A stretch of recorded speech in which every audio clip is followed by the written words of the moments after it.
மாதா பிதாவும் என் மன்னனும் தெய்வமும் நீதான் என ரமணனின் மலனே பேதையேன் உள்ளத்து உணர்த்தினை ஓவலர உணர்வு என் உள்ளத்து உருமாறு அருள். அன்பார்ந்த ஆன்ம நேயர்களுக்கு என்னுடைய பணிவான வணக்கங்களை தெரிவித்துக் கொள்கின்றேன். இன்றைய தினத்திலிருந்து தெய்வ அருள் என்ற ஒரு புதிய சேனலை தொடங்கி இருக்கின்றேன். இந்த சேனலின் நோக்கம் இந்து மதத்தின் உயர்ந்த தத்துவங்களை அதே நேரத்தில் மிக எளிமையான அதற்குண்டான விளக்கங்களையும் நாம் பார்க்க போகின்றோம். இந்துக்களுக்கு தங்களுடைய மதத்தை பற்றிய முழுமையான அறிவை ஏற்படுத்தக்கூடிய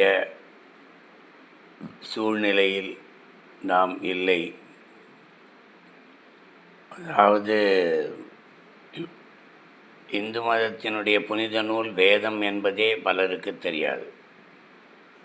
இன்னும் இந்து மதத்தினுடைய பல நுணுக்கங்கள் நிறைய பேர் தெரியாது.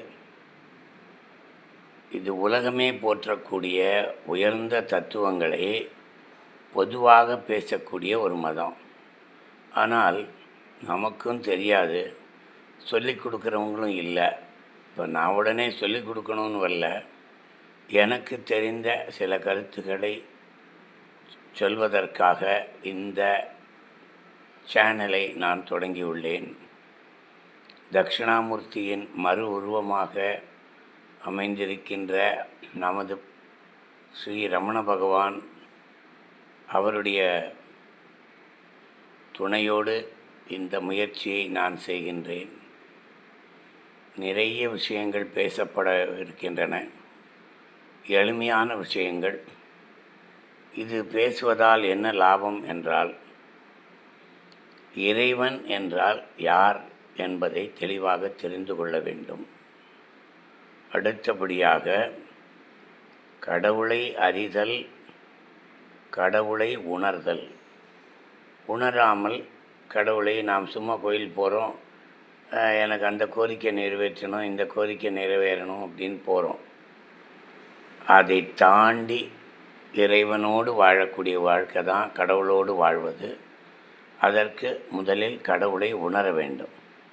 கடவுளை உணர்தல், கடவுளோடு வாழ்தல், இறுதியில் இந்து மதத்தினுடைய மிக உயர்ந்த தத்துவமான தத்துவம் அசி, நீ அதுவாகத்தான் இருக்கிறாய் என்ற கருத்தும் பேசப்படும். இது மிகவும் நுணுக்கமான விஷயம். நிதானமாக நாம் இதை பார்ப்போம். என்னுடைய நோக்கம் எல்லோருக்கும் மிக உயர்ந்த கருத்துக்களை எளிமையாக தெரிவிப்பது தான் இந்த சேனலுடைய நோக்கமே. அது ஸ்ரீ ரமண பகவான் அருளால் நன்கு நடைபெறும் என்று நான் நம்புகிறேன். அடுத்த பதிவில் இறைவன் என்றால் மிக உயர்ந்த ஒரு வரையறுப்பு இந்து மதத்தில் இருக்கின்றது.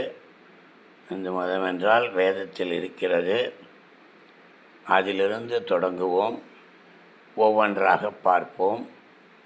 ஓம் நமோ பகவதே ஸ்ரீ ரமணாய.